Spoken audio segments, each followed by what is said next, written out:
자, 오늘은 십계명 두 번째 계명 여러분과 말씀을 나누겠습니다. 우리 지난주에 십계명 첫 번째 계명에 관해서 우리가 말씀을 나누었죠.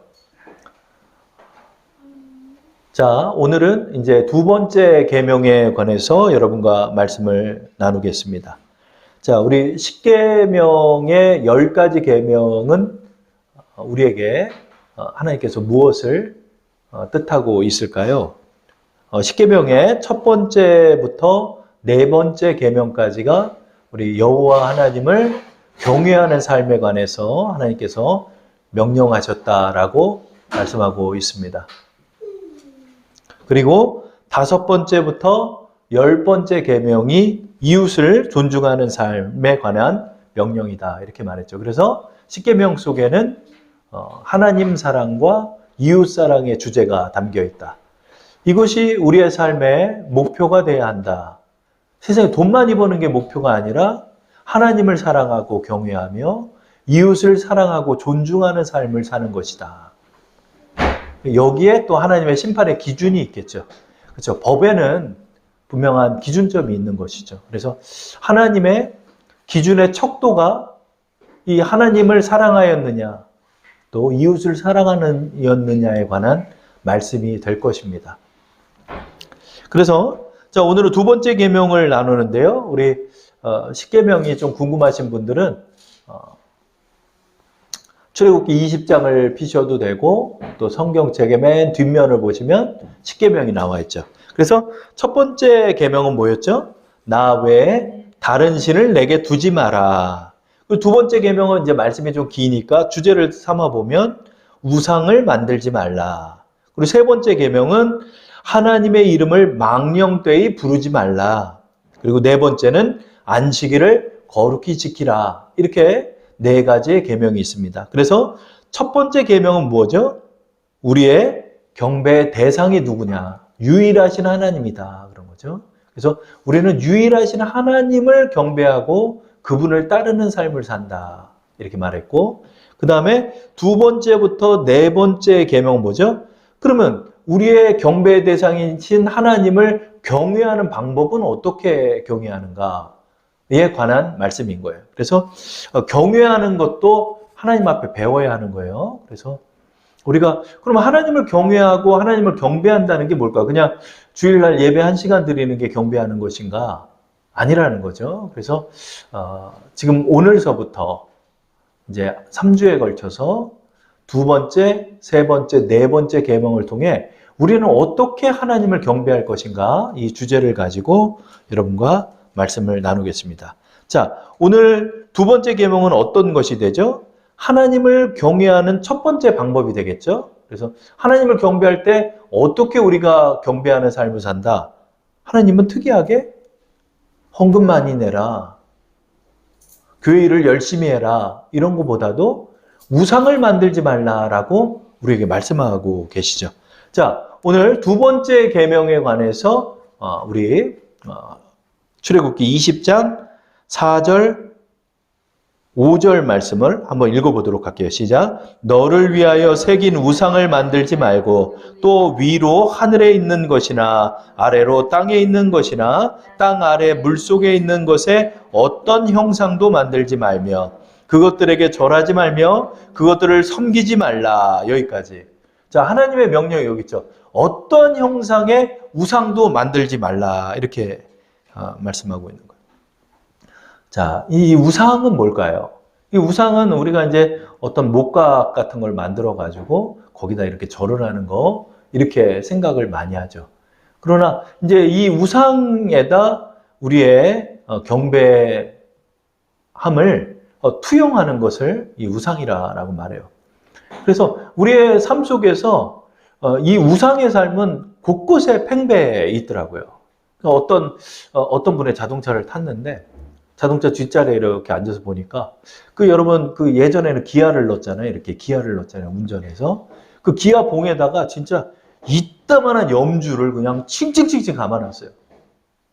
이 기아 봉에다가 그 염주를 이렇게 달아놓은 분도 계시고 또 어떤 분을 이렇게 딱 보니까 이제 새해가 이제 곧 밝아올 텐데 새해가 되면 문 앞에다 입춘대길 해가지고 부적처럼 딱 붙여놓고 부적을 또 입구에다 붙여놓고 딱 들어가 보면은 입구 문에 이렇게 보면은 그 명태 말린 북어 있잖아요. 북어를 실타래에다 이렇게 감아가지고 문 위에다 이렇게 걸어 두시는 분도 우리는 많이 봅니다. 이 우상이 뭐죠? 왜 하나님은 우상을 만들지 말라라고 하셨을까요? 하나님께서는 말 못하는 우상을 섬기지 말고 나를 섬겨라 이렇게 말해요. 이 두 번째 하나님을 경배하고 경외하는 길이 무엇이다? 인격적이신 하나님을 만나고 그 하나님의 뜻을 따르는 삶을 사는 것이지 아무 힘도 없는 그 목각과 금신상에다 대고 절을 하고 그것을 예배드린다라고 말하지 말라는 거죠. 그죠? 염주알이 나를 보호하는 게 아니라는 거예요. 북어대가리가 나를 보호하는 게 아니라는 거예요. 황소대가리가 나를 보호하고 돼지대가리가 나를 보호하는 게 아니에요. 그 우리나라 이 영화 이거를 보면은 그게 참 많대요. 보면은 돼지에다가 절을 하고 거기다가 10,000원짜리를 꽂고 그런 일들을 많이 하죠. 그래서 뭐라 그래요? 사고 없이 무탈하게 잘 되게 해달라고 그런대요. 돼지 대가리에다가 우리가 절을 하고 돼지 대가리를 섬기는 것이 그것이 예배가 아니라는 거죠. 어떻게 하라? 하나님 살아계시다는 거예요. 살아계신 하나님을 섬기고 하나님을 따르는 예배가 되고 하나님을 섬기는 신앙이 되라라고 말씀하는 것이 되는 것입니다. 하나님께서는 살아계셔요. 하나님께서는 죽어있는 어떤 물체가 아니라는 거죠. 하나님 살아계시고 하나님께서는 무소부재하시고 전능하신 하나님이에요. 그 전능하신 하나님은 형체가 없어요. 영으로 존재하셔요. 그렇기 때문에 하나님을 어떠한 형상으로 규정할 수 없는 거예요. 그 형상 안에 하나님을 가둘 수가 없는 분이에요. 하나님은 무한하신 하나님이기 때문에 그 형상을 하나님이다라고 말하는 것은 하나님을 모독하는 일이 되는 거죠. 또 하나님이 만드신 피조물을 하나님으로 여기는 것 또한 무지하고 또 불순한 일이 되는 것이죠. 그래서 하나님께서는 어떠한 형상도 만들지 말라라고 말하는 거예요. 여러분 우리 한번 생각해 볼게요. 우리가 야구를 좋아하죠. 지금은 보니까 어제 새벽자는 또 축구, 요즘은 이번 주는 또 축구가 너무 재밌는 한 주가 됐죠. 그래서 우리나라가 기적적으로 16강에 진출을 했죠. 16강에 진출을 했어요. 그래서 보니까 아르헨티나의 메시가 또 한 골을 넣었더라고요. 그랬더니 아르헨티나 사람들이 이제 메시를 추앙하는 거예요. 그래서 이렇게 해요. 요즘은 왜 이렇게 무슨 신 그래요. 무슨 신이래. 그렇죠? 그러나 이제 우리가 좋아하는 축구 선수가 있고 야구 선수가 있고 이러는 것처럼. 근데 여러분 내가 축구 선수를 좋아하는데 그 축구 선수가 찼던 축구공을 상위에다 올려놓고 그 축구공이 메시 선수라고 생각하고 그 축구공에다 절을 한다고 생각해 보세요. 그러면 그 축구 선수가 그런 형태를 옆에서 이렇게 보고 있으면 어떨까요? 웃음이 나오겠죠. 그죠? 아니 나를 좋아해야지 왜 내가 차던 축구공에다 절을 하냐 이거예요. 우상은 아마 이런 개념이 아닐까 싶습니다. 살아계신 하나님이 계신데 그 하나님을 향해서 내가 믿음을 향하여 경배하고 하나님을 내가 섬기는 것이지 그 하나님을 돼지대가리라고 정의하고 그 하나님을 황소대가리라고 정의해서 그 황소대가리에 절을 하고 있는 모습을 하나님이 본다면 그 또한 얼마나 무지할까 하는 것이죠. 그래서 하나님께서는 하나님을 경배하는 방법에 우상을 만들지 말라라고 말씀하고 있습니다. 그럼에도 이스라엘 백성은 이렇게 광야 생활을 보면 지을 죄를 다 짓고 살아요. 보면 지난주는 여러분 바알 부올의 사건을 통해서 유일하신 하나님을 섬기는 길에 대해서 우리가 말씀을 나눴고 오늘은 우상에 관한 말씀을 나눴죠. 하나님이 우상을 만들지 말라 했는데 곧바로 우상을 만들어요. 호렙산에서 모세에게 지금 10계명을 하나님이 직접 새겨주고 계신데 호렙산 밑에서 황금상 송아지를 만들어가지고 거기서 또 예배를 드리고 있는 거예요. 그러자 하나님께서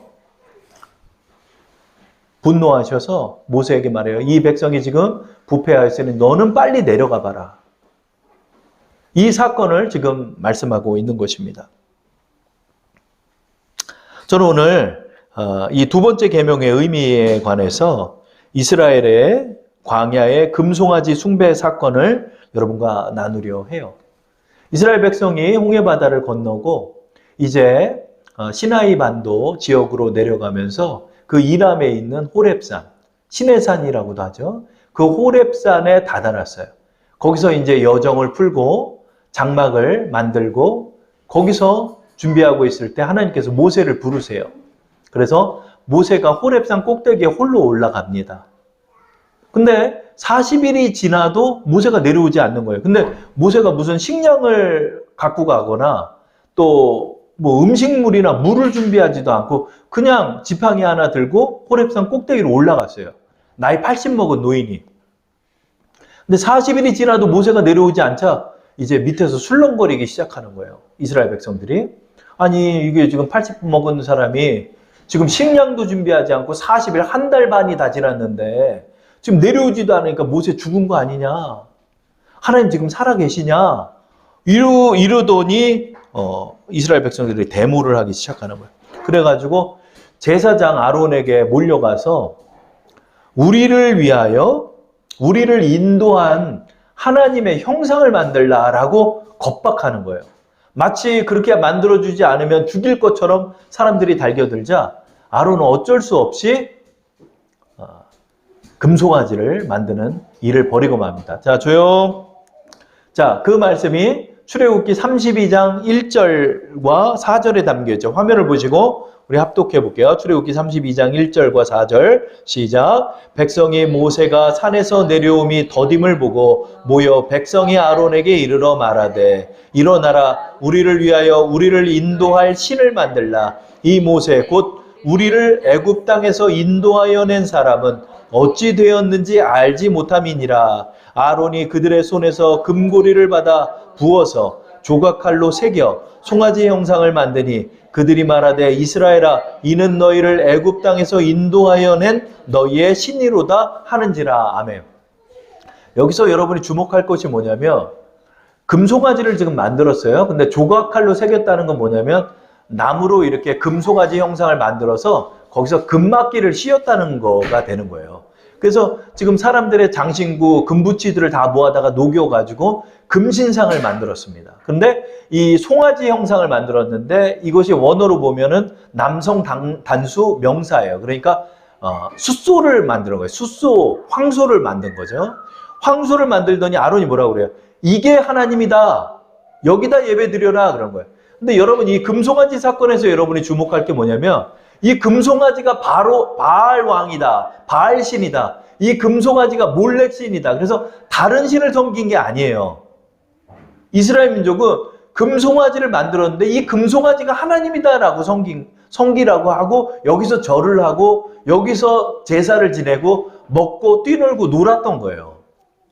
자, 이것이 지금 하나님 앞에 범죄가 됐는데 이게 왜 범죄가 되는 것인지 이것이 무슨 의미를 갖는지를 우리는 먼저 생각해야 돼요. 먼저 이스라엘 백성은 이집트의 신이라고 여기는 바알 신이나 뭐 이런 것들을 섬긴 게 아니라 눈에 보이지 않는 하나님을 눈에 보이게 만들라랍시고 하면서 금송아지를 금신상을 만든 거예요. 근데 아론은 이제 거기다가 이게 하나님이다 그런 거예요. 너희를 인도해낸 신이다 그랬더니 산 꼭대기에서 지금 하나님께서 40일 밤낮으로 금식을 하면서 기도하던 모세에게 이제 두 돌판에다 하나님이 직접 손으로 10계명의 계명을 새겨주고 계셨어요.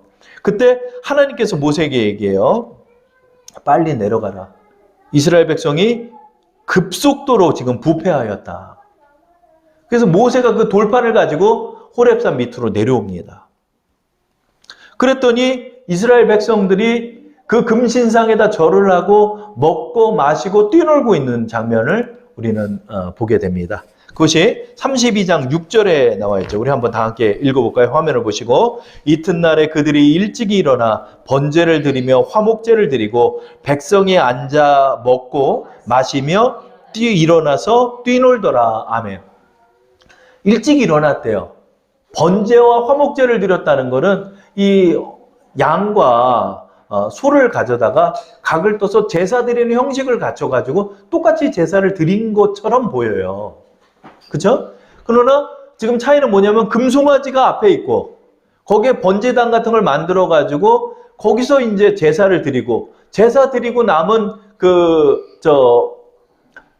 화목제 같은 경우는 또 이제 그 나머지 그 고기들을 사람들이 먹으니까 그러니까 이제 거기서 고기를 먹고 마시면서 뛰놀았다는 거예요. 그러니까 이거를 여러분 어떻게 보면은 아니 뭐 제사 드리고 여러분 이 소고기 먹으면 맛있잖아요. 송아지 고기, 소고기 먹으면 맛있잖아요. 그러니까 맛있게 먹고 또 포도주를 마시면 뭐 즐겼는지 모르겠다 이렇게 생각할 수 있겠지만 여기서 이제 뛰놀다라는 단어가 우리나라 언어로는 그냥 뛰어서 춤추면서 놀았다가 되지만 원어적인 의미는 육체적인 환난을 뜻한다는 거예요. 이게 무슨 뜻이냐면 바알을 섬기던 이집트의 사람들은 그 바알 신을 섬기고 나면 거기에 여사제들이라는 여자들이 있어가지고 그 여자들하고 음행을 즐겼다. 그러니까 성관계를 가졌다는 거예요. 성관계를 왜 갖냐면 다산을 상징한다는 의미로 제의 속에 음란함이 들어가 있는, 음행이 들어가 있는 거예요. 이 짓을 이스라엘 민족이 했다는 거예요. 이게 뭐죠? 이방 신을 섬기는 그들의 음란하고 더러운 제의를 따라하고 있다는 거예요. 예배인 것 같지만은 그 속에 똑같은 음행이 들어가 있고 또 하나님을 섬긴다라고 말하지만 금송아지 앞에다 절을 하고 있다는 거예요. 하나님께서는 이 사건을 통해서 모세를 급하에 내려보내십니다. 그러자 모세가 내려가서 레위 사람들을 칼을 차고 나오게 해요. 그래서 레위 지파의 그 사람들, 레위 지파는 이제 하나님의 사람들이거든요. 그 사람들이 칼을 차고 가가지고 그 제의에 참여했던 사람 3,000명을 칼로 베서 죽여요. 그런데 이것이 이제 얼마나 슬픈 일이냐면 내 건너 친척, 누구네 아버지, 내 친구의 아버지, 심지어는 나의 아버지, 레위 지파와 관계되어 있는 친인척들이 곳곳에서 이런 일을 참여하다가 그 조카한테 칼을 베서 맞아 죽는 이런 사건들이 벌어지고 마는 것입니다. 그것이 출애굽기 32장 7절부터 9절에 나와 있죠. 우리 화면을 보시고 한번 읽어볼까요? 시작. 여호와께서 모세에게 이르시되 너는 내려가라. 내가 애굽 땅에서 인도하여 낸 내 백성이 부패하였도다. 그들이 내가 그들에게 명령한 길을 속히 떠나 자기를 위하여 송아지를 부어 만들고 그것을 예배하며 그것에게 제사를 드리며 말하기를 이스라엘아 이는 너희를 애굽 땅에서 인도해낸 너희 신이라 하였도다. 9절 여호와께서 또 모세에게 이르시되 내가 이 백성을 보니 목이 뻣뻣한 백성이로다. 그래서 이스라엘 민족에게 그 레위 지파 사람들이 가서 이들을 3,000명을 사형에 처하는 장면을 이제 우리는 보게 되는 것입니다. 이들의 지금 예배의 모습을 한번 생각해 볼게요. 지금 황소 신상 앞에서 풍요를 기리면서 예배를 드리고 예배가 끝나자 파티를 벌이고 온갖 집단 음행의 사건을 벌이고 있는 거예요. 음란하고 방탕한 이것은 예배가 아니라 환락이며 그들의 파티인 것입니다. 뭐가 좀 섞여 있죠? 뭐가 섞여 있죠? 저는 이런 예배를 봤어요. 이런 예배를. 하나님이 이곳에 있습니까? 이것이 과연 그들이 하나님을 섬기는 것입니까? 이들은 도대체 무엇을 섬기고 있는 걸까요?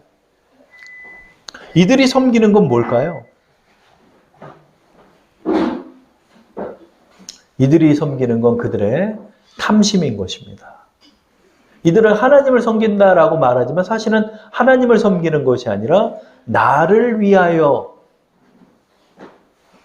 예배 형식을 빌어 예배인 것처럼 예배를 드리지만 결국은 그들의 탐심을 투영하고 있는 것입니다. 그들의 황소 신상은 무엇을 말할까요? 바로 그들 자신을 말하는 것입니다.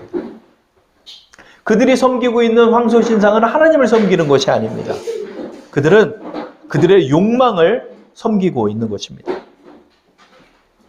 나를 부자 만들어주는 하나님, 나를 풍요케 하는 하나님, 하나님의 명령과 하나님의 계명을 따르고 하나님을 섬기는 것이 아니라 내가 원하는 나의 탐심을 위하여 우상을 숭배하는 것입니다. 그래서 20장 4절의 말씀을 보면 자기를 위하여 우상을 만들었다라고 표현하고 있는 것입니다. 여러분, 교회에 오면서 나의 양심에 꺼리낌을 주는 예배를 사람들은 원치 않습니다. 그래서 교회에서 어느 때인가 죄라는 단어가 빠져 있습니다. 회개라는 단어가 빠져 있습니다. 그리고 그 단어 옆에 어떤 단어가 오죠? 부요와 부자와 풍요와 잘 되는 것과 내 자식 잘 되는 것과 좋은 대학 가는 것과 부자 되는 것과 내 기업 잘 되는 것과 그 속에는 윤리와 도덕과 하나님의 계명도 없이 이제 구원받았으니까 하나님의 복만 받을 수 있다라고 말하고 사람들로 하여금 회개케 하는 예배를 사람들은 원치 않는 것입니다. 자기 개발, 나를 부욕해 만드는 길, 예배는 또 다른 세미나가 되고 있는 것입니다. 이것이 뭘까요? 단지 나를 잘되게 하여 주고 나를 돕는 수호신, 내가 원하는 일을 이루게 하는 우상을 그들은 원하는 것입니다. 그래서 사도 바울은 골로새서 3장 5절에 우상 숭배를 탐심이라고 표현하고 있습니다. 그러므로 땅에 있는 지체를 죽이라. 곧 음란과 부정과 사욕과 악한 정욕과 탐심이니 탐심은 우상 숭배니라. 사람들은 자기를 위하여 나의 부함과 번영과 욕심을 이루기 위해 우상이라는 형식을 취하는 것입니다. 하나님의 형상이라는 말은 하지만 사실은 내 마음속에 이미지를 구현하고 있는 것입니다. 그 번쩍번쩍 햇빛에 번쩍번쩍 빛나고 있는 그 황금 신상은 나의 욕망의 모습입니다. 그래서 우상의 영어 번역의 어떤 번역본은 The Image라고 표현하고 있습니다. 내 이미지를 투영한 것이 우상 숭배인 것입니다. 사람들은 이런 예배는 좋아해요. 세미나처럼 말하는 것들, 나를 개발시켜주고 나를 잘되게 만드는 것들, 경영자론적인 설교들, 하나님께서는 이들을 처단하라 말하는 것입니다. 여러분, 우상숭배의 범주를 여러분 기억해야 합니다. 우상숭배는 섞여 있는 것입니다. 우상숭배는 세상과 섞여 있는 예배를 말하는 것입니다. 그러나 그건 예배가 아니라 어떠한 제의와 파티, 일종의 퍼포먼스에 불과한 것입니다. 하나님은 절대로 그런 예배를 심지어 이것을 받아들이는 것과 받아들이지 않는 개념이 아니라 하나님은 이것을 범죄로 규정하셔서 이들을 도륙하고 계신 것입니다. 출애굽기 32장 25절부터 28절에 칼을 찬 레위 자손들이 이들을 찾아내어서 전부 다 처단하는 장면을 우리는 발견하게 됩니다. 우리 화면을 보시고 성경을 보시고 합독해 보겠습니다. 모세가 본즉 백성이 방자하니 이는 아론이 그들을 방자하게 하여 원수에게 조롱거리가 되게 하였음이라. 이에 모세가 진문에 서서 이르되 누구든지 여호와의 편에 있는 자는 내게로 나아오라 하매 레위 자손이 다 모여 그에게로 가는지라. 모세가 그들에게 이르되 이스라엘의 하나님 여호와께서 이렇게 말씀하시기를 너희는 각각 허리에 칼을 차고 진 이문에서 저문까지 왕래하며 각 사람이 그 형제를 각 사람이 자기의 친구를 각 사람이 자기의 이웃을 죽이라 하셨느니라. 28절 다 함께 읽어보겠습니다. 레위 자손이 모세의 말대로 행하매 이날의 백성 중에 3,000명가량이 죽임을 당하니라. 아멘. 여러분, 이런 예배를 드리면 그냥 하나님 앞에 심판을 받는 거예요. 우리는 하나님을 따르고 하나님의 뜻에 순종하고 하나님을 섬기는 백성이 되어야 하는 것입니다. 예배의 형식을 빌어서 나의 욕망을 투영하고 그 욕망을 이루기 위하여 우상에 절을 하는 사람들이 너무나도 많이 있습니다. 하나님께서 우리에게 말합니다. 나를 섬기고 나를 따라야지. 너를 섬기고 내가 우상이 되어서 너의 인생을 살려 하느냐? 나는 그 예배를 결코 너에게 받아들이지 않겠다라고 우리에게 말씀합니다. 사람들은 양심과 진정성과 진실함을 방에 놔두고 교회에 옵니다. 교회에서 무뎌지고 죽은 양심만을 가지고 예배의 형식만을 취하는 것입니다. 어떠한 양심의 찔림도 마비시킨 채 예배란 형식만을 드리고 집에 돌아와 똑같은 욕심의 방식을 쫓아 살아가는 것입니다. 이러한 모든 자를 하나님 우상 숭배자라고 말하는 거예요. 단지 여러분 제사상에다 절하지 않는 것만이 아니라 여러분 진정성을 가지고 하나님의 말씀 안에서 내가 굴복하고 회개하며 하나님의 뜻을 쫓아 살아가는 예배를 하나님은 받아들이는 것이지 이러한 모든 것들을 죽여버린 채 예배의 형식만을 취하고 이방의 신을 섬기듯 풍요와 다산과 부함과 발전함만을 쫓아서 이 육신에 과하여 살아가는 모든 자들의 예배는 하나님이 처단하시는 것입니다. 그러므로 여러분 우리는 이 말씀을 우리의 마음에 새겨야 하는 것입니다. 그래서 어떤 교회에서는 십자가도 없애기도 하고 한대요. 그러면 목사님 우리 벽에 있는 이 십자가를 걸어놓은 걸 어떤 이들은 또 우상숭배라고 말하는 사람도 있어요. 그러나 하나님께서는 기독교적 교육적 가치를 위하여 세워놓은 상징물이라든가 또 우리에게 교훈과 은혜를 줄 수 있는 어떤 예술적 작품들까지도 부정하는 것은 아닙니다. 그러나 십자가를 나의 믿음에 투영하고 십자가를 안고 자면 내 마음이 편하다든가 십자가를 내 주머니에 안고 있는 자들은 하나님이 나를 보호할 것 같다든가 한다면 하나님을 섬기는 것이 아니라 그 조형물을 섬기는 것이기 되기 때문에 그것은 우상이 될 수 있는 것입니다. 하나님께서는 눈에 보이지 않아 우리의 마음에 답답할 수 있습니다. 그러나 우리는 눈에 보이지 않는 하나님을 말씀 가운데 믿음으로 그분을 섬기는 것이지 그분을 투영하는 어떠한 매개물을 통하여 매개물이 나의 신앙의 대상이 돼서는 안 되는 것입니다. 우상 숭배 우리에게 말하고 계십니다. 너는 누구를 섬기느냐? 너는 나를 따르기를 원하느냐? 아니면 네 식대로 살아가기를 원하느냐? 너는 그 투영물에 너의 욕망을 투영하면서 살아가느냐? 정말로 하나님의 말씀 앞에 굴복하며 무릎 꿇고 그 길에 순종하려 하느냐? 하나님이 이걸 가려낸다는 것입니다. 여러분, 우리 32장 27, 28절을 보면 레위 지파가 그 친구를 도륙하고 그 형제를 도륙하는 장면을 우리는 봅니다. 이게 뭐죠? 우상 숭배가 곳곳에 퍼져 있다는 거예요. 여러분, 내 형제며 내 아버지며 내 친구며 내 이웃이며 내 친척들 속에 이 우상 숭배가 곳곳에 패여 있다는 거예요. 레위 지파는 허리에 칼을 찬 채 이들을 다 찾아내서 지금 심판하고 있다는 것입니다. 이 우상 숭배의 문제, 여러분 이것이 얼마나 무서운 문제인가요? 그럼 우리는 다시 한번 생각해 봐야 합니다. 나는 정말 하나님을 따르기를 원합니까?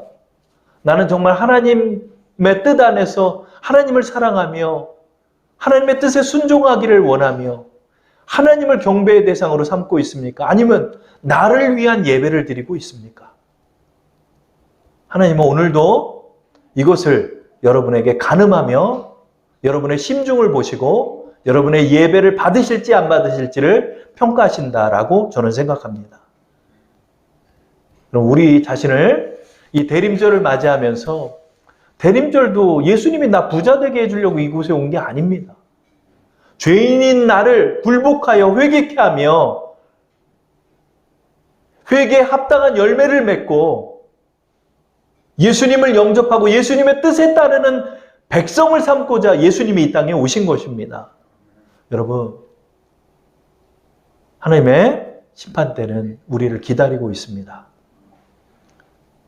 여러분, 이 사실들을 기억하면서 나 자신의 예배를 한 번 더 되돌아보고 진정한 예배를 가지고 하나님 앞에 무릎 꿇고 하나님의 은혜를 구하고 나갈 때 인내하신 하나님께서 여러분에게 임하실 것입니다. 하나님이 은혜를 또 주실 것입니다. 하나님의 뜻에 굴복하며 하나님의 뜻 안에 순종하고 나가는 우리 여러분 되기를 축원합니다.